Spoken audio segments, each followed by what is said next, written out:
Hey everybody, Ben here from DMC Films and Cineblock Studios, and I want to take this opportunity today to talk about two colors I've added to my palette that I absolutely love. Red Iron Oxide and Smalt Hue.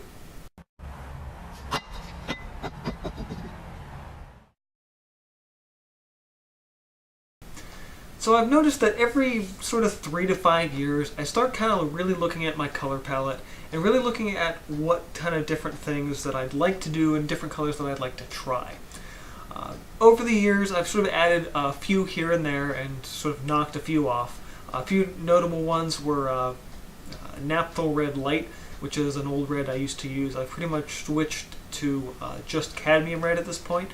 I also have some Parole Red, but that's sort of on its way out as well. My greens have changed a lot. I used Phthalo Green for a long time and then switched primarily to Hooker's Green. But those two actually are on their way out as well in favor of some sap green.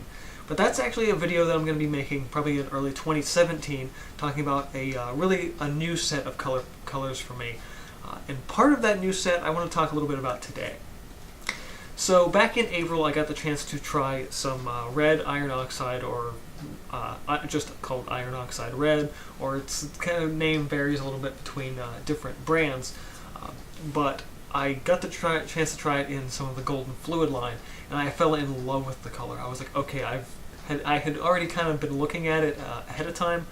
I saw it, I think, in a video once, and I saw this really interesting way on how, when it was opaque, it had this nice sort of deep red, but when you use it in more sort of transparent washes, it does some really incredible stuff. So I picked some up prior to working on a painting. I was working in my sketchbook, and I was like, okay, I feel like I need to get that red oxide specifically for this painting, and I'm glad that I did. So yeah, this is the tube I picked up, Liquitex Professional Heavy Body. I use this stuff in a few different colors on my palette. The pigment we're talking about here, PR101, and they're calling this one just simply Red Oxide. I love this color. I love what it can do. The painting I ended up doing first with this one was a piece called Bloodstone Battlefield. And this color is very dominant in that piece, so you can really kind of see just what it does and what it can do. What I love about this color in particular, it is super opaque, so you don't have to use a ton of it in order to kind of get both good coverage as well as getting just a good level of tint strength in whatever colors you happen to be mixing it with. That said, one of the downsides to this is that because it is such a potent color, you're looking at something that doesn't necessarily mix 100% really well with all other paints. It's very dominant. It dominates every color you mix it with, so knowing that in advance is kind of important to know. Another one, picked it up just recently, Golden's Smalt Hue. Now, I've talked a little bit about hues in acrylic paints before, and a hue basically just means it's a mix of pigments and not a pure pigment. Sometimes that can be good for mixing, sometimes it can't. With Smalt, on the other hand, this is a very unusual blue, particularly because it is super, super, super transparent, and in contrast to the red oxide, the tint strength of this is exceedingly low. But it's done that way on purpose because it is, again, a very transparent color. Now, for Golden's lineup, this was what they're calling a historical color. Traditional Smalt was used by a lot of painters early on, but the problem with those paints was that you don't get that same level of light fastness over time. So in using this paint in particular, what you get out of it is something that is very similar to the historical color without any kind of degradation in light fastness to that.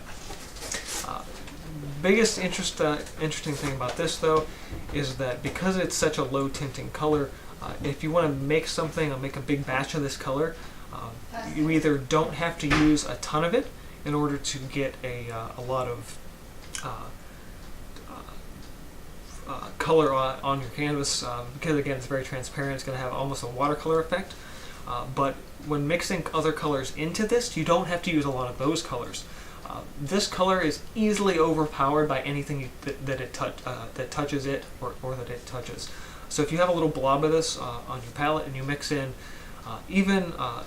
just a little bit on a palette knife and kind of mix that in, it just disappears. It's gone. So very quickly you could use this tube up. You could just like keep squirting it, and I feel like if I was a little more inexperienced, I would just have just squeezed out half the tube and wasted it. Not that this is a super expensive color. It's a Series 1 from Golden, so it's one of the cheaper ones. Actually, same with Iron Oxide. This is also a Series 1 color in every brand that, across the board. But Smalt 1, I think, is specific to Golden, at least in terms of the hue version. And 2, it's despite you wanting to use a lot of it, you don't have to. And that's sort of the tricky part with this.